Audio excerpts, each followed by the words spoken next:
Benvenuti ad un nuovo appuntamento con il Veneto in diretta. Nello spazio intervista abbiamo nell'occasione il piacere di incontrare Federico Caner, assessore regionale all'agricoltura e al turismo. Benvenuto assessore. Grazie a tutti voi.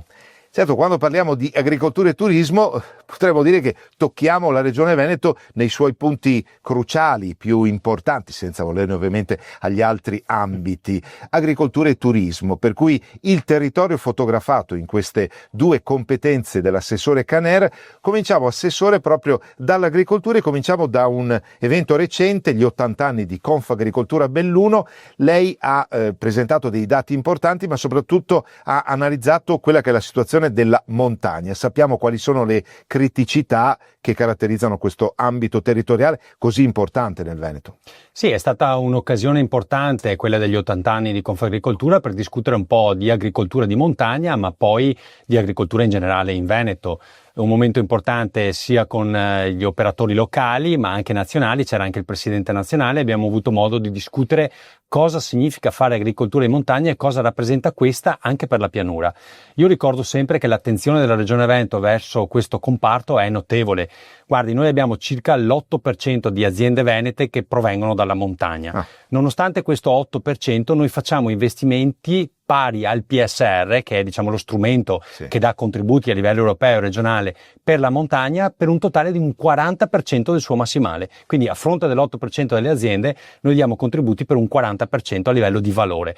Questo significa che la Regione Veneto crede nel settore agricolo di montagna, perché se preserviamo la montagna, preserviamo i prati, i pascoli, anche dal punto di vista idrogeologico noi evitiamo che certi disastri poi accadano anche in pianura.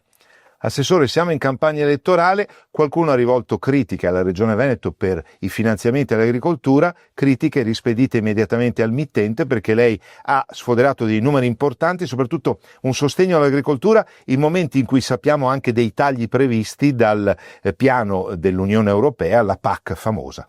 Assolutamente sì, questo infatti è un grido di dolore che noi abbiamo lanciato proprio durante quel convegno. Si sta ragionando sul tema del fondo unico, quindi prima c'erano dei fondi diversificati e uno era dedicato all'agricoltura. Oggi parrebbe che l'Unione Europea voglia togliere questo fondo dedicato e inserirlo assieme agli altri.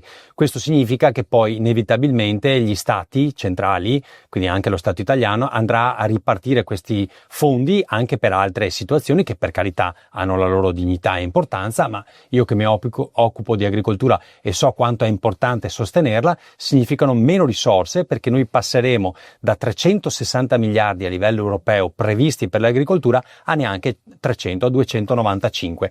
E sono tanti soldi in meno che sono importanti soprattutto nel momento in cui si parla di attenzione ambientale, di sostenibilità ambientale, perché dico sempre che gli agricoltori, per convincerli anche a fare questo passo legato al meno utilizzo di fitofarmaci, di agrofarmaci, ma continuare a produrre, perché è necessario continuare a produrre, bisogna aiutarli e invece stiamo facendo esattamente il contrario.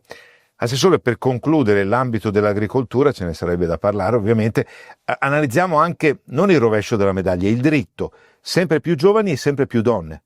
Assolutamente sì, questo è un dato molto positivo, direi a livello italiano, ma soprattutto il Veneto sta crescendo molto con tanti giovani che vogliono impegnarsi in agricoltura. Non a caso con i nostri fondi del PSR abbiamo finanziato tutte le domande dei giovani che hanno fatto richiesta e questo è motivo di orgoglio da parte mia, da parte della Regione Veneto, perché crediamo nei giovani e siamo convinti che anche questo binomio legato all'agricoltura e a turismo possa continuare a crescere grazie al lavoro dei giovani. Veniamo all'altro grande ambito di cui lei si occupa, il turismo, e abbiamo detto tutto in Veneto, prima regione italiana e crediamo a questo punto anche prima regione europea, no Assessore? Ma assolutamente, prima italiana indiscussa con oltre 73 milioni di presenze turistiche annue e tra le prime 5 in Europa. Questo è un dato molto significativo, anche perché la Regione Veneto fortunatamente noi abbiamo delle bellezze nostre naturali, insomma mari, monti, lago, abbiamo di tutto e di più.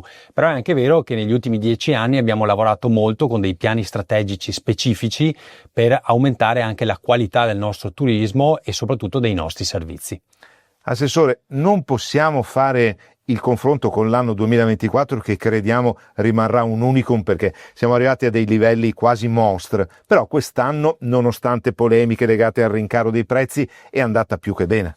Assolutamente sì, il 2024 è stato l'anno assoluto dei record, che addirittura ha battuto il 2019, che era l'anno pre-Covid più importante che noi abbiamo avuto nella storia. Quindi il 2024 non possiamo paragonarlo col 2025, che comunque ha tenuto molto bene, perché noi siamo calati di un meno 1, qualcosa, quindi voglio dire siamo molto vicini all'anno scorso, che ripeto è stato l'anno dei record. E anche per quanto riguarda le polemiche di quest'estate sui rincari e soprattutto sul balneare, sembrava che non ci fossero le persone, le spiagge vuote, vi ricorderete tutte queste polemiche. In realtà non è così, perché se io vado a vedere i dati fino a fine agosto dimostra che proprio il settore balneare ha tenuto quasi ai livelli dell'anno scorso. Quindi significa che, insomma, se tanto mi dà tanto, la situazione turistica è positiva anche nel 2025.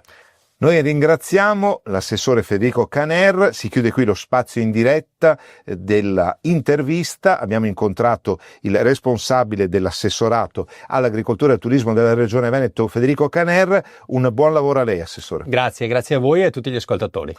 Il Veneto in diretta ora cede la linea alla redazione di Veneto 24.